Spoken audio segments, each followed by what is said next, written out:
Hello and welcome to another episode of Into the Scriptures. My name is Wesley Vital, and today we're going to talk about the difference between Abraham and Lot. And we're going to specifically focus on a chapter, Genesis chapter 13. Now, why are we going to focus on this chapter? There is an event that takes place during Abraham's life and also with Lot as well that shows a distinction of character between the two, where they're going down this walk. And you can see the difference of action taken by Abraham and action taken by Lot. So these aspects that we're about to see in this chapter is applied in our own life. Like the scripture says, everything that's written back then is for our example, okay? Our examples that we learn from. So let's dive right into it. Genesis chapter 13. We're going to start at verse 1. Now, just to give a little overlaps here, we have Abraham coming back from when he left previously to the place of Egypt, and he lied about his wife, and that situation went down. He left because of a famine. Now, of course, the father didn't tell him to leave. He left on his own accord, okay? He left, and you see the outcome of the situation that happened. So now he's returning, and this is where we are in Genesis 13. And it says, "And Abram went up out of Egypt, he and his wife, and all that he had, and Lot with him, into the south. And Abraham was very rich in cattle, in silver, and in gold. And he went on his journey from the south even to Bethel, unto the place where his tent had been at the beginning, between Bethel and Hai." So I probably pronounced Hai wrong, but Hai. I think this is very interesting before we continue here. So he messed up by going to Egypt, and that situation went down, and he returned. And he went back to the original place. The original place he built the altar. This is what verse 4 says. "Unto the place of the altar which he had made there at the first. And there Abram called on the name of Yahuwah, or the Lord." So here you have a situation went badly. He's returning, and what did he return to? He returned to the original place. The original place he was talking with God. He was talking with Yahuwah, or the Lord. And this is an important example for us. Even though a mistake happened, this is what I see here. Even though a mistake happens, we should always return back to the Father. Did the Father tell Abraham to leave and go to Egypt? No, he left. He left and went. Did he consult? The scripture doesn't quite say about that, and I personally believe he did not consult because he just got up and left, and you see the situation of what exactly happened. But as we continue here, we see, what did he do? He messed up. The situation went bad for him, and he returned back to the original place where he built an altar that he sacrificed to God and talked with God. Now, what's interesting here is that if we look at verse 3, it says he went to the place he had been at the beginning, between Bethel and Hai. Now, I love Hebrew words, okay? Hebrew words have meaning. They're not just there to be there. Now, check this out. So this place he went was between Bethel and Hai. So Bethel means a house of God, a place in Palestine, but the word itself means a house of God. And then when you look at the word Hai, the word Hai is a place of ruin. So here you have Abraham had this horrible situation, messed up with his lying in Egypt about his wife being his sister, and is now married to him, and that whole fiasco. But here you have him now returning back in between the house of God and the place of ruin. The house of God and the place of ruin. So I thought it was very, very, very perfect in this instant to show us in a perfect example that we, even though we're in between, we're right there at ruin or in ruin, but we should turn to God. We should go to Him, go to His place. We should go to Him, talk to Him in prayer, ask for forgiveness, and return to Him no matter what mistake we made. So here's a great example. And I love the Hebrew words. Bethel, house of God. Hai, the place of ruin. Ruin. He was between there. And went to the place he made the altar. So let's continue. Verse 5. "And Lot also, which went with Abram, had flocks and herds and tents, and the land was not able to bear them that they might dwell together. For their substance was great, so that they could not dwell together. And there was a strife between the herdmen of Abram's cattle and the herdmen of Lot's cattle. And the Canaanite and the Perizzite dwelled there in the land. Now here's a good one. Verse 8. And Abram said unto Lot, Let there be no strife, I pray you, between me and you, and between my herdmen and your herdmen, for we be brethren. So, now you're seeing a little bit of Abraham's character come out here, because here's a situation where there's some fighting, strife going on, contention between the herdsmen of Lot and the herdsmen of Abram. And these are the outsiders that it's named here, the Perizzites and the Canaanites. They're watching this.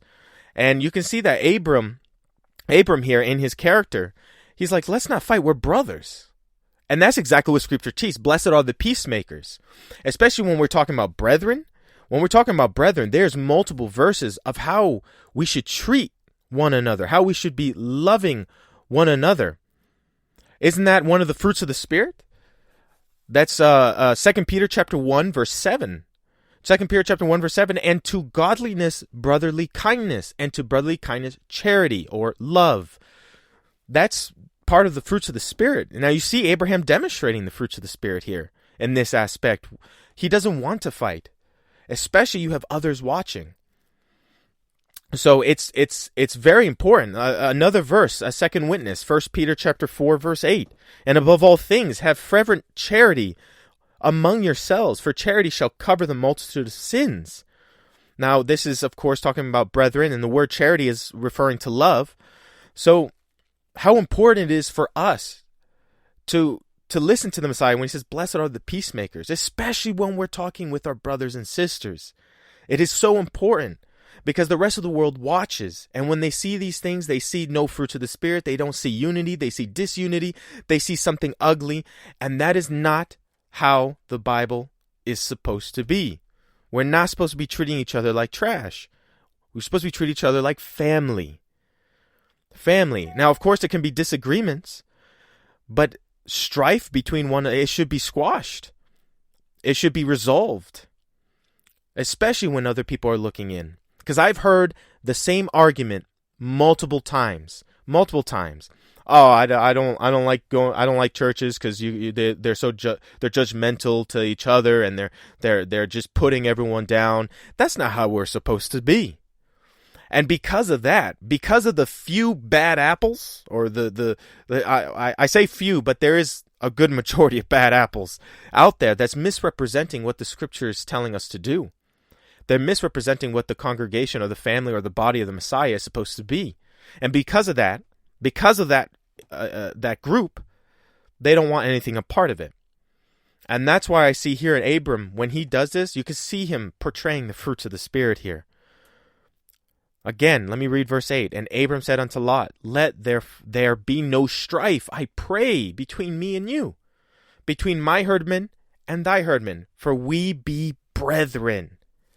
We be brethren. Now let's continue. Look what else Abraham says. In verse 9, Is not the whole land before you? Separate yourself, I pray thee, from me. If thou wilt take the left hand, then I will go to the right. Or if thou depart to the right hand, then I will go to the left. Now here's what's crazy before we get to verse 10. Verse 9, the owner of this land, or the land was given to Abram from God. Abram should have had the choice. But what did Abraham do? He gave the choice to Lot. It wasn't Lot's land. Lot came with him. It was Abraham, or Abram's at this time, land. But he humbled himself in the seeking out unity with the brethren to stop the strife and seek peace. He gave the choice to Lot. Now let's look at what Lot did. Genesis 13, verse 10.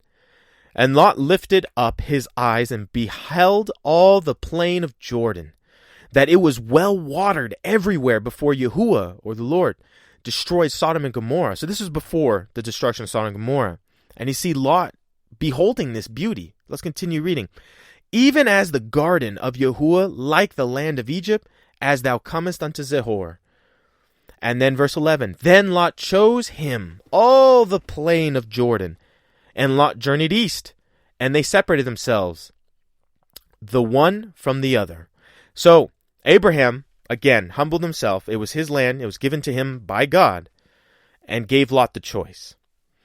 And Lot, of course, when he looked, he chose the better choice. And you're going to see a difference between the choices of Abram and the choices of Lot, of how they came about to choose their destination or land that they wanted. Now, Abraham here, or Abram at this time, a clear distinction of, you see fruits of the Spirit here. Humble, meekness, giving what is his to his brother and allowing his brother to choose. Now, it says there was no issue here with Abraham with Lot choosing the better portion. Abraham did not have an issue with that. Let's continue reading. Verse 12. Abram dwelled in the land of Canaan, and Lot dwelled in the cities of the plain, and pitched his tent towards Sodom. Now, here's an issue. He pitched his tent towards Sodom. Who? Lot. Lot pitched his tent towards Sodom. So Lot, when he was looking at this place of Jordan, he saw the beauty. He saw everything that's there, including Sodom. So he pitched his tent toward Sodom. So he's not in Sodom at the current moment. He just has his tent toward Sodom. Let's continue reading before we hit that. But the men of Sodom were wicked and sinners before Yahuwah exceedingly, or the Lord. Genesis 13:14. And Yahuwah, the Lord, said unto Abram, after that Lot was separated from him, lift up thine eyes, and look from the place where thou art northward and southward and eastward and westward. For all the land which thou seest, to thee will I give it, and to thy seed forever. Let's continue. And I will make thy seed as the dust of the earth, so that if a man can number the dust of the earth, then shall thy seed also be numbered. Arise, walk through the land in the length of it, and in the breadth of it, for I will give it unto thee. Then Abram removed his tent, and came and dwelt in the plain of Mamre, which is in Hebron, and built there an altar unto Yahuwah. Now, this is where it gets really good, okay? Why does it get really good? Okay, so you have where Lot made his choice, and he pitched his tent towards Sodom. And you have Abram. Look how he made his choice. Abram waited for the father to talk to him, to tell him. He did not go anywhere until consulting the father. Abraham did not move his tent until he consulted the father. Until the father talked to him, then, in verse 18, it even says it, then Abram removed his tent and came and dwelt in the land of Mamre. So, you see the two different choices here. One, oh, it looks so beautiful and so nice. I want it, and did it. Oh, I'm going to consult the father first. I'm going to wait to hear from him before I make the move. Because this right here, just this, what I just mentioned, what this verse is showing, a perfect example for our lives. We should always consult the father, even though the choice may look so good. Example, okay? Perfect example. Having an opportunity that could be even godly, an opportunity to do ministry, right? Or an opportunity to do something for God. If it is not consulted with God, and it can look so delicious, it can look so appealing, it doesn't matter. We need to consult God, because next thing you know it, and I've seen this by experience. I have experienced it, and I have seen people experience it, where it looks so good, so perfect. They do it, and it fails, or they do it, they get hurt, or they do it and they fall. Now, what do I mean? By my experience so far, I've seen doors I thought has been open to me, but I took it so fast without consulting the Father that then, before you realize it, you're supposed to be doing God's work, but you're no longer doing God's work. Because what ends up happening is the choice I made at the time wasn't appropriate for me. The choice I made at the time had a very bad influence on me, even though it looked so good. It was doing God's work. I wanted to do it. But even though Satan can use these things, we have to understand the enemy can use these things just like he did with the Messiah in the wilderness. What did he use against the Messiah? Oh, he used Scripture. He used Scripture against the Messiah. This is why it's important that we ourselves know Scripture, that we understand Scripture. Because what did the Messiah, to battle Satan, what did the Messiah respond? Messiah responded in kind with Scripture. So the enemy, Satan, likes to use Scripture and twist it. So he will give you options, or try to put options and temptations before you that could be innocent, or it could be perfectly good and be like, wow, it's even including God. But until we consult the Father, it could be our downfall. So we have the example of Lot. Look at Lot. Lot didn't consult the Father. He chose what was perfect for him. He chose what was really nice compared to everything else. And he chose it. And he pitched his tent towards Sodom. And they knew that they were wicked. They knew that they were wicked. And you see a couple, I think it's a chapter or 2 chapters later, you see where Lot is. Where did Lot ended up being? His entire family, they were in Sodom.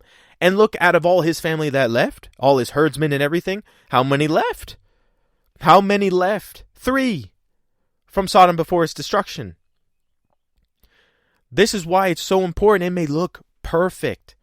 And pitching, this is a perfect example. Like Lot, he pitched his tent towards Sodom. We should not be pitching our tents towards evil.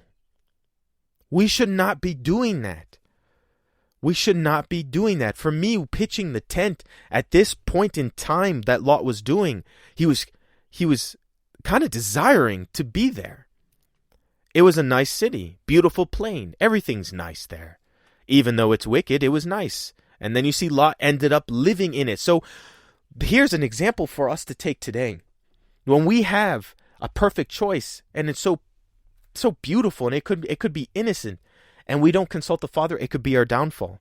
If we pitch our tent towards Sodom, or if we pitch our tent to something that we know has bad influences, even though there could be a good opportunity, but the bad influences, or something that makes me compromise against the Father and his commandments and his Son, that could lead us to do exactly what Lot did.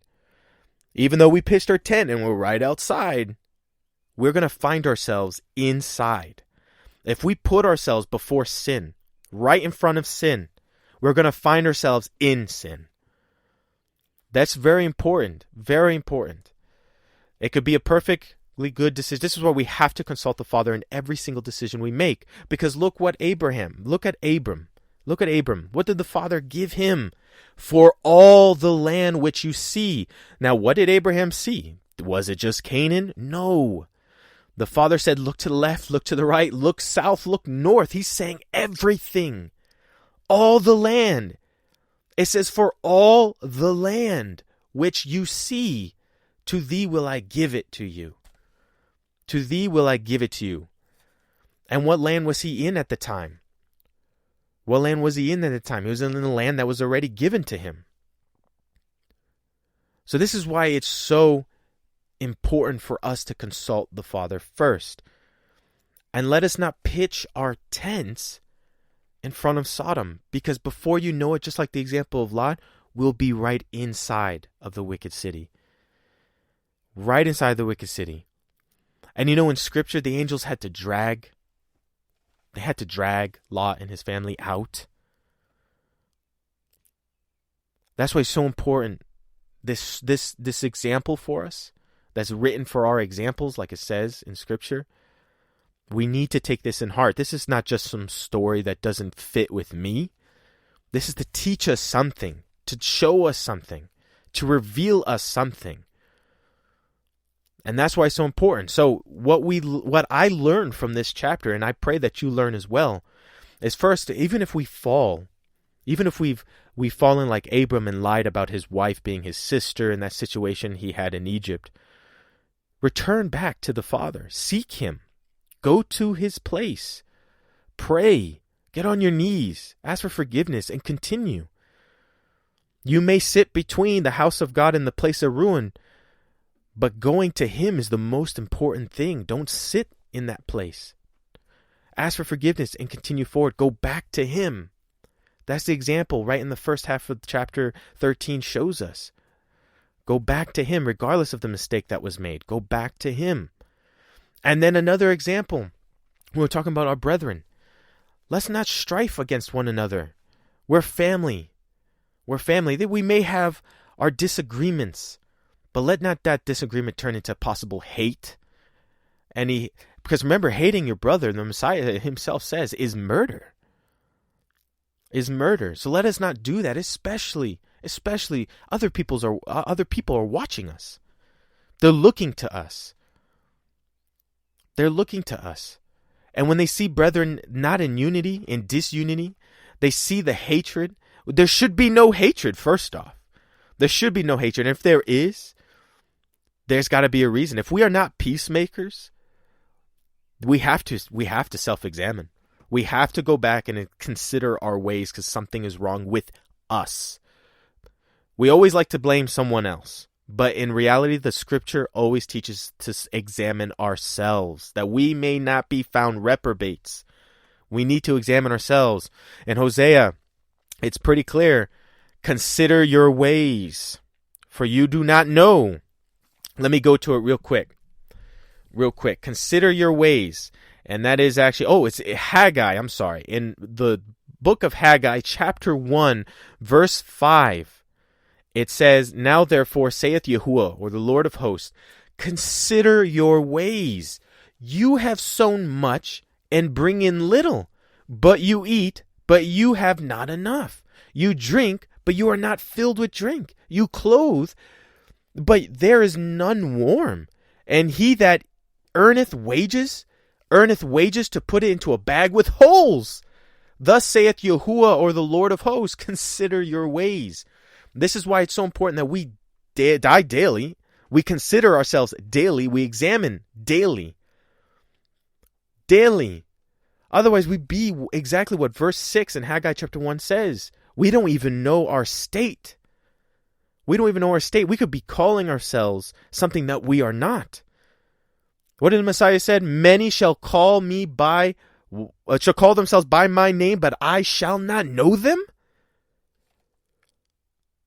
That is so important to consider ourselves, consider our ways, so that we can give a better example, a scriptural example of what it really means to be a Christian, to be Christ-like, to be followers of the Messiah, to be saints, to be a part of the body of the Messiah.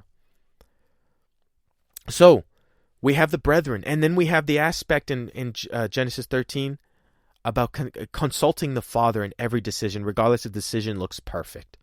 Consult him, and don't pitch your tent towards Sodom, because you're going to be exactly like Lot if you do. You're going to be outside of it, and then before you know it, you're right inside. So I'm glad we got to do this chapter. I absolutely love this chapter. When I was reading it in my personal study, and I was just looking at the example, because that's how we should all see every part of Scripture, is for our example. That's what Scripture says. So when we read this, let's look for the things to apply into our own lives. So I'm glad we had an episode to do this, and there will be more on this, especially when considering prophetic and the land given to Abraham, because I know there's a lot of contention on that, which we will cover that in later episodes. But I pray that this was a blessing to you, and I pray that you go and study this for yourselves. There's so much verses that connect here that I didn't go through, but go through it, look into it, and apply this in your life. And remember, let's be more like Abraham and not like Lot. Let's consult the Father for everything, and let's not pitch our tent towards Sodom. So stay in the Scriptures, everyone. God bless.